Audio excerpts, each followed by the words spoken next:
John Ritter was the master of the fall. With a talent for turning every misstep into a moment of classic comedy, he won an Emmy and a Golden Globe and created Jack Tripper, one of the most beloved television characters of all time. His legacy as the king of physical comedy was undeniable. On September 11, 2003, on the set of the hit series 8 Simple Rules, the 54-year-old was the conductor of a symphony of laughter, proving his talent was as brilliant as ever. But while the laughter was still echoing, John Ritter fell for the last time. This fall wasn't for a laugh. There was no script, no applause, only a sudden bone-chilling silence that tore through the joyful atmosphere. In that cruel instant, the comedy stage became the scene of a silent tragedy. His final performance had no curtain call, only a shock that left Hollywood and millions of fans around the world stunned and devastated.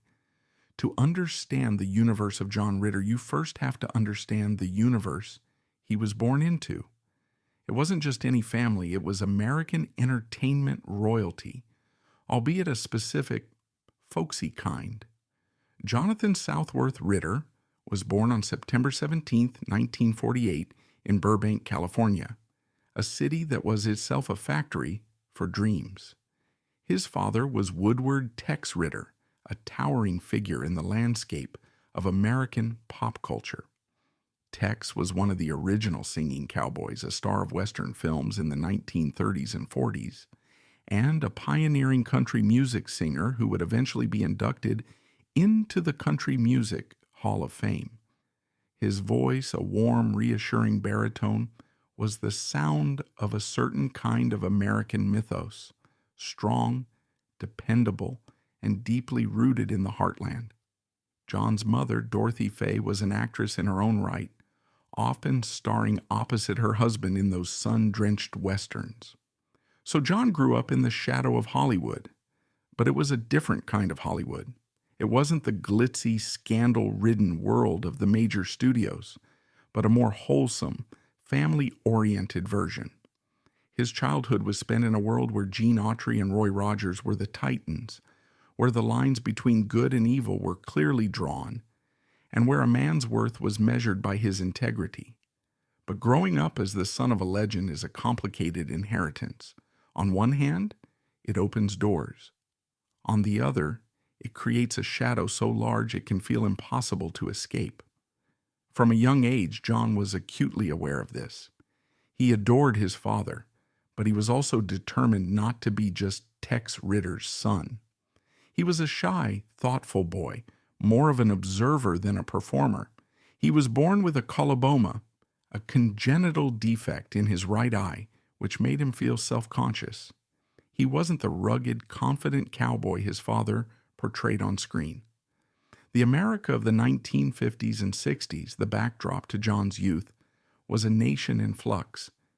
It was the era of the post-war boom, of neat suburban lawns and the nascent glow of the television set in every living room.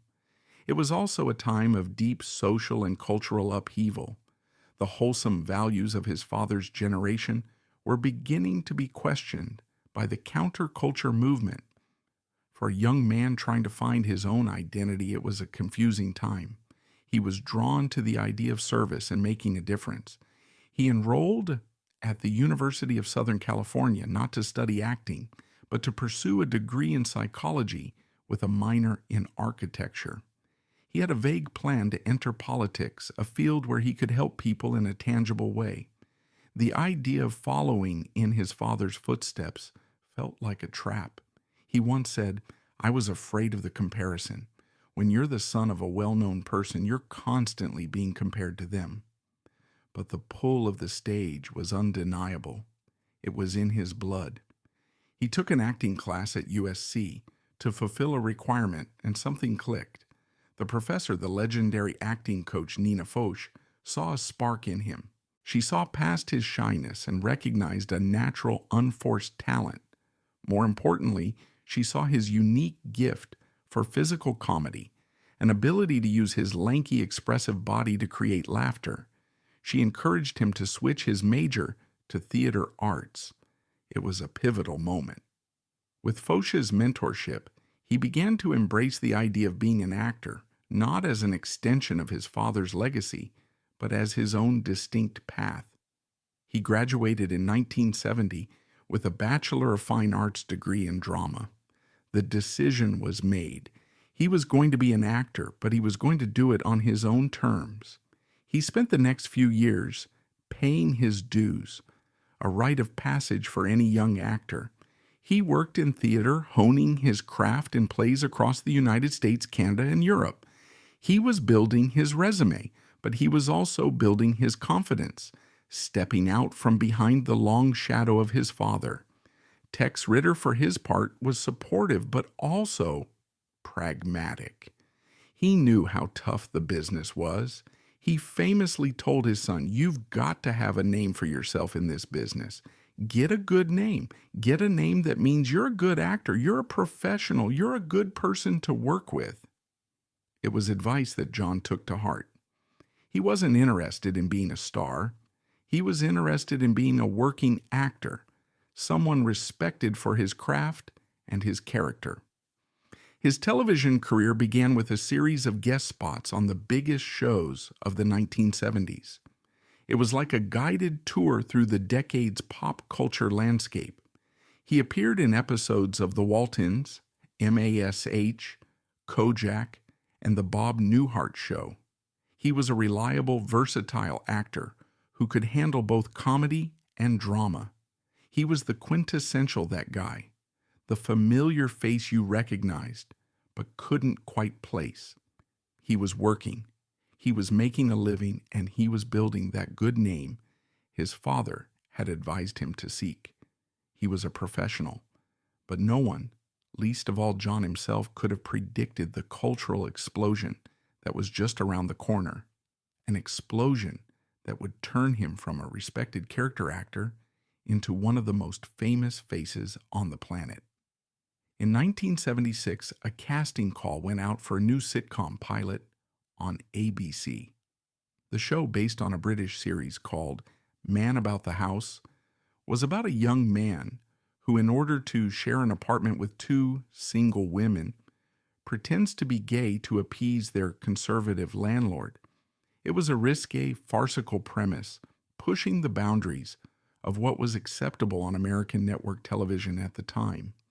The producers were looking for an actor to play the central character, Jack Tripper, a culinary student who was clumsy, charming, and constantly getting himself into ridiculous situations. The role required a rare combination of skills: impeccable comic timing, a willingness to look foolish, and an underlying sweetness that would make the character lovable despite his deceptions. Hundreds of actors auditioned for the part. John Ritter wasn't even the first choice, but he went in for the audition, and what happened next became the stuff of Hollywood legend. As he was reading for the part, he reportedly got his foot caught in a chair and stumbled, nearly falling over. Instead of breaking character or getting flustered, he used the moment. He incorporated the stumble into the scene, turning it into a piece of brilliant physical comedy. The producers, including the powerful Fred Silverman, the head of ABC Entertainment, were floored. In that one clumsy, unscripted moment, he had captured the absolute essence of Jack Tripper. He wasn't just acting clumsy, he was clumsy in the most graceful and hilarious way possible. Silverman later said he knew instantly they had found their star. John Ritter was hired and television history was about to be made. Three's Company premiered in March 1977 as a mid-season replacement. It was an immediate, unqualified smash hit. The show, co-starring Joyce DeWitt as the sensible Janet Wood and Suzanne Summers as the bubbly, dim-witted Chrissy Snow, was a ratings juggernaut. It was pure, unadulterated farce, a weekly half-hour of slapstick, misunderstandings, and double entendres. The chemistry between the three leads was electric. They were the perfect comedic trio, playing off each other with effortless precision. But at the heart of the show, the engine that drove the comedy, was John Ritter. His performance as Jack Tripper was a masterclass in physical comedy. He was a worthy successor to the silent film greats like Charlie Chaplin and Buster Keaton. He could get a laugh with a simple trip over a sofa, a double take, or a flustered, high-pitched squeal. He would throw his whole body into a pratfall, contorting his lanky frame in ways that seemed to defy physics. It was a performance of incredible skill and discipline, made to look completely spontaneous and out of control. The legendary comedian Lucille Ball, a master of the form herself, was a huge fan. She once hosted a party for the cast and reportedly spent the evening telling John what a comedic genius he was. Coming from Lucy, it was the ultimate seal of approval.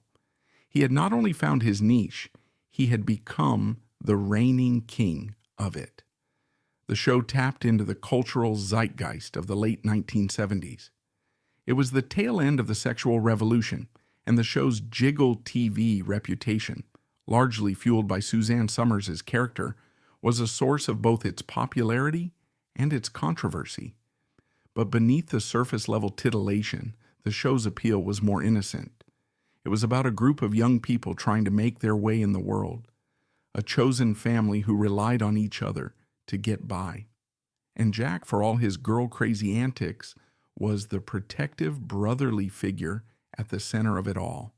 John's inherent decency and sweetness shone through, making the character immensely likable. He was the boy next door who was always getting into trouble, and America loved him for it. The success of Three's Company was staggering. It consistently ranked in the top 10 shows on television, and John Ritter became a household name. He won both an Emmy and a Golden Globe for his performance. He was on the cover of magazines, a frequent guest on talk shows, and one of the most recognizable stars in the world. He had not only stepped out of his father's shadow, he had cast an enormous shadow of his own. He was no longer Tex Ritter's son. Tex Ritter was now, in some circles, John Ritter's dad. But with that level of fame and success comes a new set of pressures, and behind the laughter on screen, a storm was brewing that would threaten to tear the beloved show apart. The happy family that audiences saw every week on Three's Company was, behind the scenes, beginning to fracture under the immense pressures of Hollywood. The idyllic image of three friends living together and laughing their way through life was just that, an image. In reality, the set was becoming a minefield of contract negotiations, bruised egos, and deep-seated resentments. The central conflict, the one that would ultimately change the course of the show and tarnish its legacy, revolved around Suzanne Somers. By 1980, in the show's 5th season, Three's Company was at the absolute peak of its popularity. Suzanne Somers, who played the breakout character Chrissy Snow, had become a national phenomenon. She was the show's sex symbol, and her celebrity had begun to eclipse that of her co-stars. Her husband and manager, Alan Hamill, believed that she deserved to be paid on par with the biggest male stars in television, like Alan Alda of MASH or Carol O'Connor of All in the Family. They demanded a massive pay raise from $30,000 per episode to $150,000 per episode, plus a percentage of the show's profits. The network and the producers, however, saw the situation very differently. They viewed Three's Company as an ensemble show, and they were unwilling to break the bank for one actor at the expense of the others. John Ritter, as the central character and the only one with a contract that already gave him a piece of the show, was making significantly more than his female co-stars. But Somers' demand was seen as a bridge too far. The negotiations became incredibly ugly and very public. The network, ABC, took a hard line. They refused to meet her demands and began to systematically minimize her role in the show. Citing breach of contract, They reduced her appearances to just a few minutes per episode, filmed separately from the rest of the cast. In these bizarre, tacked-on scenes, Chrissy would be seen at the end of an episode calling home from a trip to visit her mother. For John Ritter and Joyce DeWitt, it was an impossible situation. They were caught in the middle of a war between their friend and the network that employed them. The atmosphere on set became toxic. Ritter, by all accounts, was heartbroken by the conflict. He was a peacemaker by nature, a man who valued loyalty and harmony. He felt that Summers had been given bad advice by her husband and was putting the entire show and the jobs of hundreds of crew members at risk. He tried to act as a mediator to find a compromise, but the positions were too entrenched. DeWitt was reportedly furious, feeling that Summers' actions were a betrayal of their on-screen partnership and their real-life friendship. The camaraderie that had been the soul of the show was gone, replaced by a cold professional distance. Suzanne Summers was eventually fired from the show at the end of the 5th season. The public fallout was immense.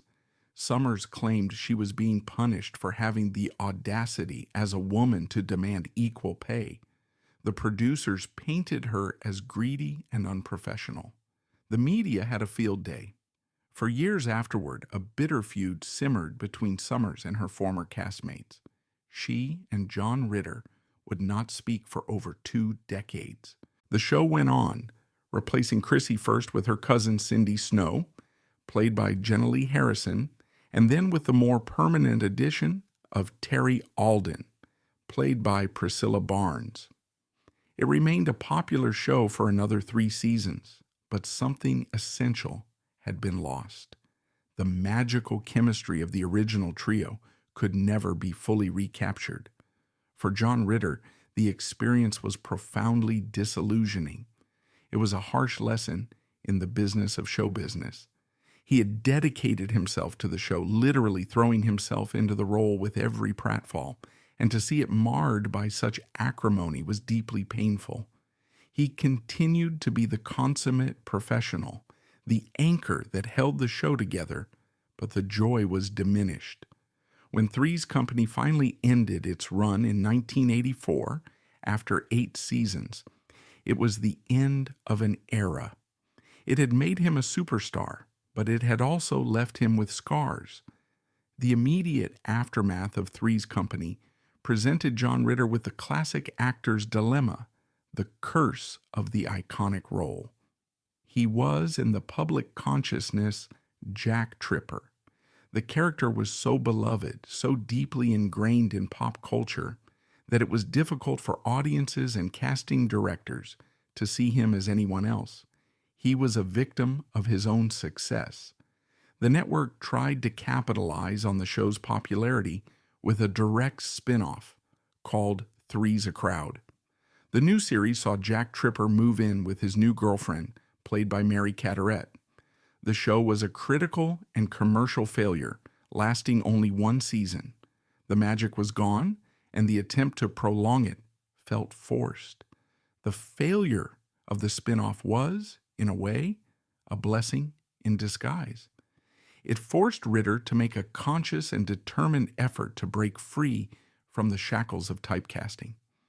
He spent the next decade and a half deliberately choosing roles that were as far away from the lovable, clumsy Jack Tripper as he could get.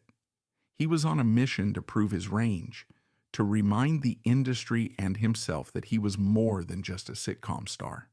He returned to the theater, his first love. He took on challenging roles in television movies, often playing against type. In the 1986 film Unnatural Causes, he gave a powerful Emmy-nominated performance as a Vietnam veteran suffering from the effects of Agent Orange. It was a stark, dramatic role that shocked audiences who only knew him for his comedy. He found a measure of television success again in 1987 with the series Hooperman. In this groundbreaking dramedy, he played a plainclothes police detective in San Francisco. The show, created by the legendary producer Stephen Bocco, was one of the first of its kind, blending serious police drama with moments of offbeat humor. It was a critical success and allowed Ritter to showcase a more mature, nuanced side of his acting. The show ran for 2 seasons and further helped to redefine his public image. Perhaps his most memorable and unexpected role came in the 1996 independent film Sling Blade. The film, written, directed by, and starring Billy Bob Thornton, was a dark, Southern Gothic masterpiece. Ritter played Vaughn Cunningham, the kind, gay, and deeply closeted manager of a dollar store who befriends the film's main characters. It was a small but pivotal role, and Ritter's performance was a revelation. He was gentle, sensitive, and heartbreakingly vulnerable. There wasn't a trace of Jack Tripper to be found. He brought a profound sense of humanity and dignity to a character who could have easily been a stereotype. The performance earned him universal acclaim and solidified his reputation as a serious, versatile actor. It was a moment of complete artistic vindication. He also proved that he hadn't lost his comedic touch, but he was now drawn to more sophisticated ensemble-based comedies. He was hilarious as the flustered and increasingly frantic actor in the 1992 film adaptation of the stage farce Noises Off. And he found a new generation of fans with his villainous turn as the over-the-top, conniving father in the 1990 comedy Problem Child and its sequel. It was on the set of Problem Child that he met the actress Amy Yazbek. The two had an instant connection, and they began a relationship that would become the great love of his life. Throughout this period, Ritter's personal life was also undergoing significant changes. His first marriage to actress Nancy Morgan, with whom he had 3 children, Jason, Carly, and Tyler, ended in divorce in 1996 after 19 years. The divorce was amicable, and he remained a devoted and deeply involved father. His children were the center of his world. In 1999, he married Amy Yazbek. A year earlier, they had welcomed a son, Noah. By all accounts, he was blissfully happy. He was a respected actor with a body of work that demonstrated his incredible range, and he was surrounded by a family he adored. He had successfully navigated the treacherous waters of post-sitcom fame and had emerged not just intact, but stronger and more respected than ever. He had built the good name his father had told him to. And then in 2002, television came calling again, offering him a chance to return to the format that had made him famous. But this time, on his own terms. The show was called 8 Simple Rules for Dating My Teenage Daughter, and it felt like the perfect culmination of his life and career. He was finally going to play the role of the loving, protective, and slightly goofy dad, a role that, in real life, he had been mastering for years. The man the public saw on screen, gregarious, funny, and full of life, was not an act. By all accounts, the private John Ritter was every bit as warm and generous as his public persona suggested. He was a man who seemed to have an almost pathological need to make people feel comfortable and happy. His kindness was legendary in an industry not always known for it. On the set of Three's Company during the height of his fame, he made a point of knowing the name of every single person on the crew, from the director of photography to the person who delivered the coffee. He treated everyone with the same level of respect and genuine interest.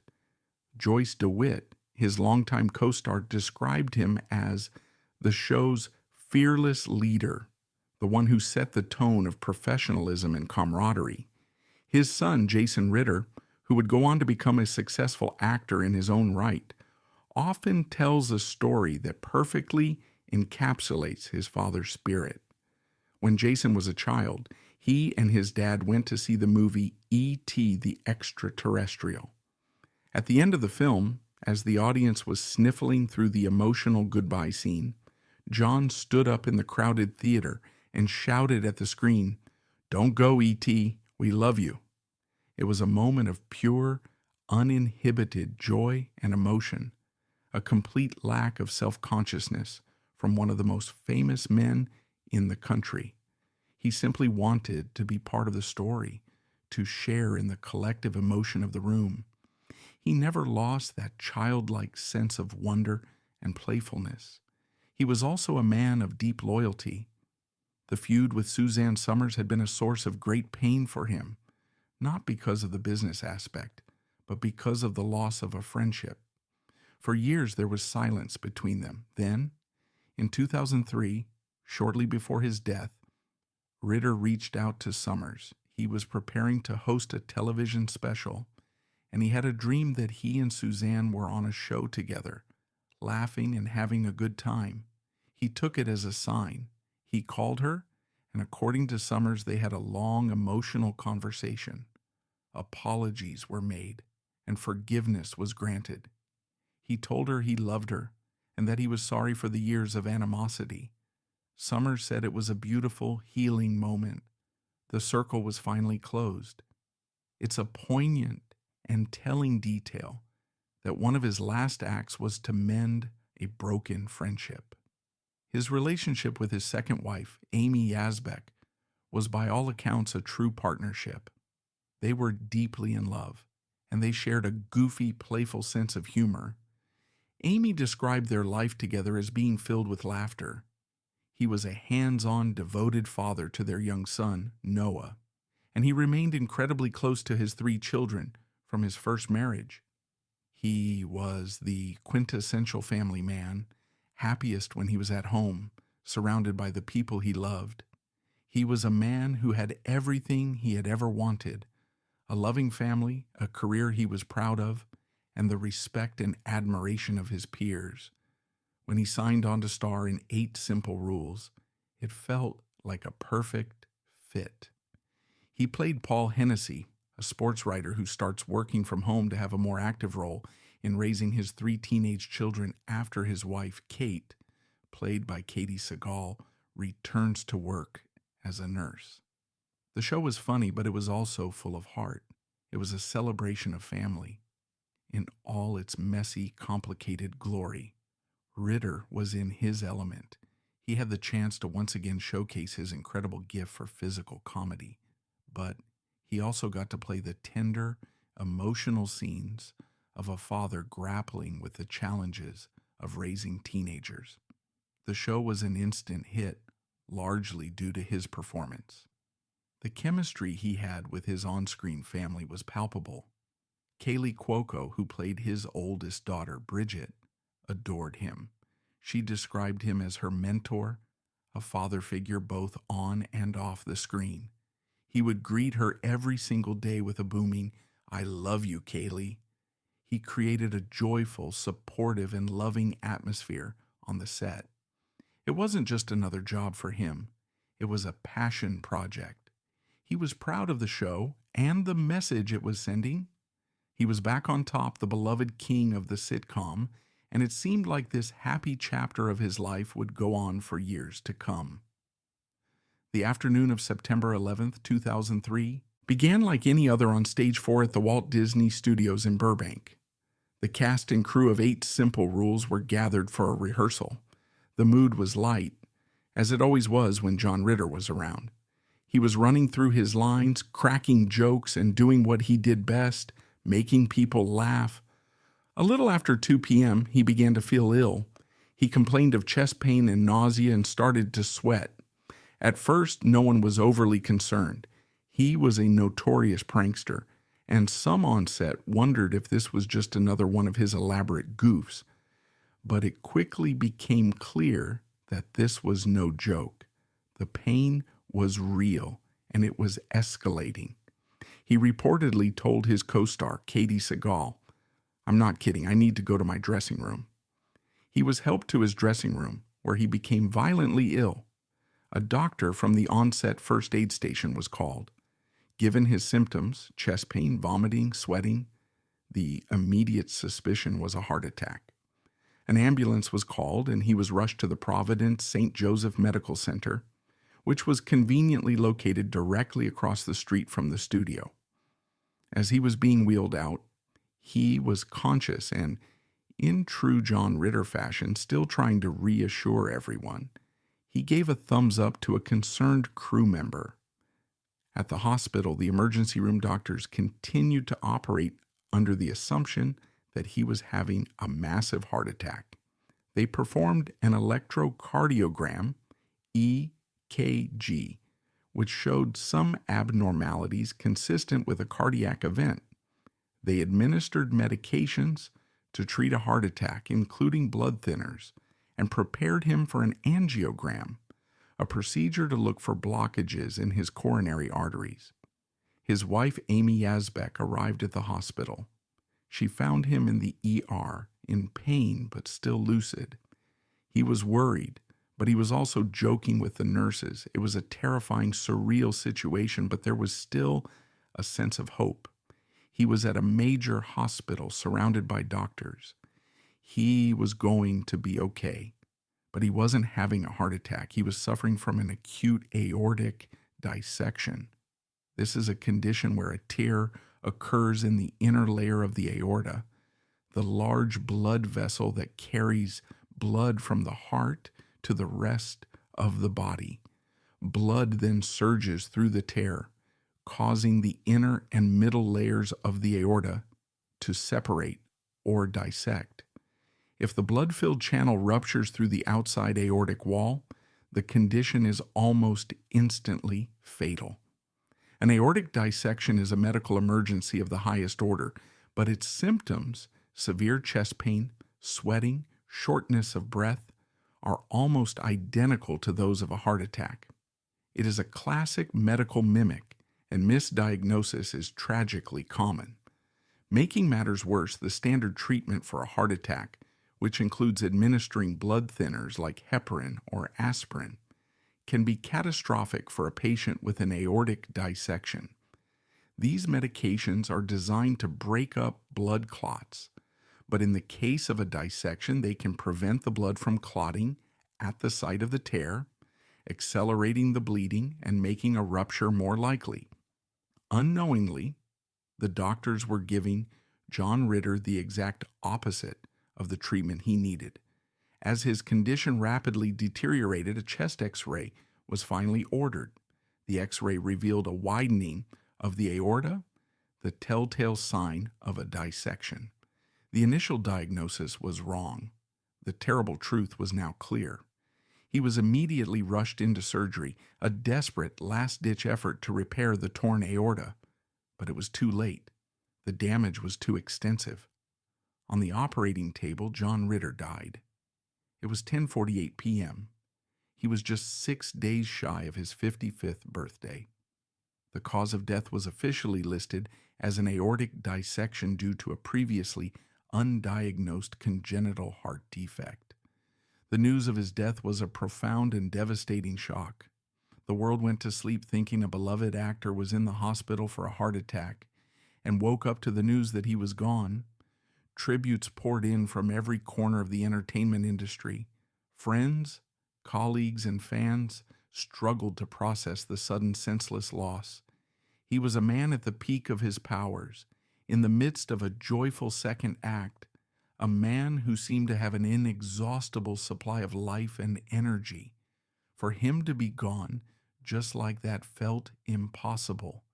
For his family, the grief was compounded by a set of agonizing questions. Could he have been saved? Was there a moment, a decision, a different test that could have changed the outcome? The pain of their loss was sharpened by the knowledge that his condition had been misdiagnosed. This wasn't a tragic, unavoidable act of God. This felt like a failure of medicine. For Amy Yazbek, the search for answers was not about blame. It was about understanding. It was about making sure that no other family would have to endure the same preventable tragedy. Her grief would soon be channeled into a powerful new mission.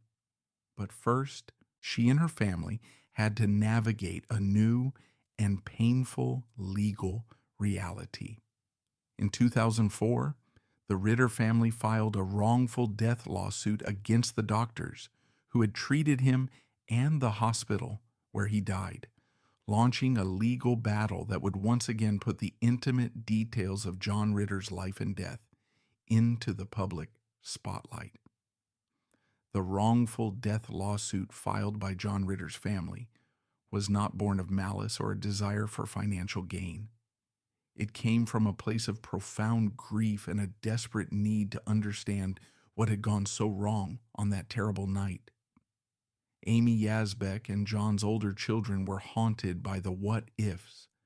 What if the doctors had considered aortic dissection earlier? What if a different test had been run? What if they hadn't given him blood thinners? The lawsuit named 2 doctors, a radiologist and a cardiologist, and the Providence St. Joseph Medical Center as defendants. The core of their argument was that the medical professionals had failed to meet the standard of care by misdiagnosing his condition as a heart attack and, as a result, administering treatments that ultimately hastened his death. The legal proceedings were long and emotionally draining, stretching out for years. The details of John's final hours were dissected in court depositions and expert testimonies. The case brought to light a critical and often overlooked issue in emergency medicine, the challenge of diagnosing aortic dissection. The defense argued that Ritter's symptoms were classic for a heart attack and that the doctors had followed established protocols. They maintained that an aortic dissection is a rare and difficult condition to diagnose under emergency circumstances, and that even with a correct diagnosis, Ritter's chances of survival would have been slim. One of the key points of contention was a full body scan that Ritter had undergone 2 years prior to his death. The radiologist who read that scan was named in the lawsuit, with the Ritter family's lawyers alleging that the scan showed an enlargement of the aorta that should have been flagged as a potential risk factor. The radiologist, however, testified that Ritter's aorta was within the normal range for his age and that there was no reason to suspect he was at risk for a dissection. The trial, which began in 2008, was a painful ordeal for the family. Amy Yazbek took the stand, tearfully recounting the final hours of her husband's life. Stars like Jason Bateman and Zach Braff, who had worked with Ritter, testified to his good health and vitality in the days and weeks leading up to his death. The courtroom was filled with medical experts debating the nuances of EKG readings and chest x-rays. The case became a public forum on the state of emergency medical diagnosis. In the end, the jury sided with the doctors. They concluded that the medical professionals had not been negligent and that they had done what any reasonable doctor would have done under the same circumstances. The hospital had previously settled with the family out of court for a reported $9.4 million. But for the doctors, the jury's verdict was a vindication. For the Ritter family, it was a painful end to a long and difficult chapter. While they did not win the legal victory they had sought, the lawsuit had served a greater purpose. It had raised a massive amount of public awareness about aortic dissection. The term, once an obscure piece of medical jargon, was now part of the public conversation. News reports about the trial explained the symptoms, the risk factors, and the importance of a correct and timely diagnosis. John Ritter's death and the subsequent legal battle had inadvertently become a nationwide public service announcement. For Amy Yazbek, this was the beginning of a new life's mission. The legal system had provided its answers, but her work was just beginning. She realized that the best way to honor her husband's memory was not to dwell on the past, but to work to prevent a similar future for others. She immersed herself in the study of aortic disease. She spoke with leading medical experts, with researchers, and with other families who had lost loved ones to dissections. She learned everything she could about the condition that had taken her husband. In 2003, shortly after his death, she founded the John Ritter Foundation for Aortic Health. The foundation's goal was simple but profound: to raise awareness of thoracic aortic disease, to support research, and to provide education and support to patients and their families. One of the foundation's most significant achievements has been the creation and promotion of the Ritter Rules. These are a set of simple, life-saving reminders for both patients and medical professionals about how to recognize, treat, and prevent aortic dissection. The rules emphasize the urgency of the condition, the importance of accurate imaging tests, like a CT scan or MRI, not just a chest X-ray, and the key risk factors, which include a family history of the disease and certain genetic syndromes. The foundation works tirelessly to get these rules posted in emergency rooms and clinics across the country, turning a personal tragedy into a powerful tool for public health. The legacy of John Ritter is, therefore, a dual one. There is the legacy of laughter, the incredible body of work that continues to bring joy to millions. And then there is this other, more profound legacy, the legacy of life. Through the work of his foundation, the man who died because his condition was misunderstood is now helping to save the lives of countless others. The knowledge gained from his death is preventing others from suffering the same fate. It's a powerful and beautiful testament to the love of his family and the enduring impact of his life. In the immediate aftermath of his death, the cast and crew of 8 Simple Rules were faced with an unimaginable decision. How do you continue a comedy show after its heart and soul has been so tragically ripped away? The grief on the set was raw and all-consuming. The producers initially put the show on hiatus, giving everyone time to mourn and to figure out what, if anything, to do next. There was a real possibility that the show would simply be canceled. It was hard to imagine the Hennessy family without its patriarch. But then, a consensus began to form. They realized that the best way to honor John was to continue. It's what he would have wanted. He loved the show. He loved the people he worked with, and he would not have wanted his death to put hundreds of people out of a job. So the writers were faced with the monumental task of addressing his death within the narrative of the show. They made the brave and unprecedented decision not to replace him or to have his character simply disappear. They decided to have the character of Paul Hennessy die suddenly as well. The show returned to the airwaves a few weeks later with a special hour-long episode titled Goodbye. The episode began with the family receiving the news that Paul had collapsed at the grocery store and died. What followed was one of the most remarkable and emotionally authentic half hours of television in sitcom history. The actors were not just playing characters who were grieving, they were grieving for real. The tears they shed were for their friend John Ritter. The episode was a raw, unfiltered expression of their love and their loss. There were no easy jokes, no laugh track. It was a sitcom that had stopped being a sitcom for one night to become a tribute to a man they loved. The episode was watched by over 20 million people and was universally praised for its courage and its honesty. The show was then retooled. Veteran actors James Garner and David Spade were brought in to fill the void left by Ritter. The show continued for another 2 seasons, focusing on the family's journey of healing and moving forward. It was never the same, of course, but it managed to survive and to honor its original star in a way that was both respectful and real. The experience forged an unbreakable bond between the cast members, particularly Katie Sagal and Kaylee Cuoco, who had lost their on-screen husband and father. The tragedy of 8 Simple Rules became a testament to the resilience of the human spirit and the power of a television family to become a real one. John Ritter's influence on the world of comedy is immeasurable. He was a master of a form, physical comedy, that is incredibly difficult to do well.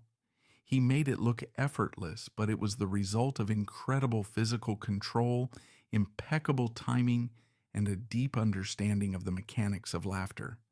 He inspired a generation of comedic actors who followed him, from Jim Carrey to the stars of Whose Line Is It Anyway? He proved that you could be silly without being stupid, that you could be a clown with the soul of a serious actor. His career also serves as a powerful lesson in the importance of artistic reinvention. He refused to be defined by a single role.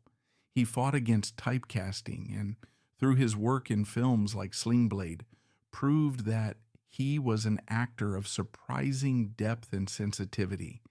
He was a man who contained multitudes, and he spent his career trying to show the world all the different colors in his artistic palette. But perhaps his most enduring legacy is a human one. In an industry that often celebrates cynicism and ego, John Ritter was a beacon of kindness, generosity, and humility. He was a man who loved his family, who was loyal to his friends, and who treated every person he met with dignity and respect. He was, by all accounts, a genuinely good man who happened to be a brilliant actor. The story of John Ritter is a story of profound and painful contradictions. He was a master of his physical instrument, brought down by a flaw in his own internal architecture. He was a man who brought so much laughter to the world, whose life ended in a moment of unimaginable pain and confusion. He was the star of a show called Three's Company, who spent much of his life surrounded by the loving company of his large and devoted family. His death serves as a cautionary tale about the silent and often invisible nature of disease. It reminds us that even the most vibrant and seemingly healthy among us can be vulnerable. But his story does not end in tragedy. It ends in hope. It ends with the Ritter rules being posted in an emergency room, prompting a doctor to order a CT scan that saves a life. It ends with a family turning their deepest grief into a global mission of education and awareness. We remember John Ritter for the pratfalls, for the double takes, for the way he could make us laugh until our sides ached. We remember Jack Tripper fumbling his way through another ridiculous misunderstanding. We remember Paul Hennessy trying to navigate the treacherous waters of raising teenage daughters. But we should also remember him as a catalyst for change, a man whose untimely death has had a profound and lasting impact on medicine. He was the funny man who, in the end, left behind a legacy that is anything but a joke. He left a legacy of joy, of love, and of life itself. He taught us how to laugh, and in his death, he is still teaching us how to live.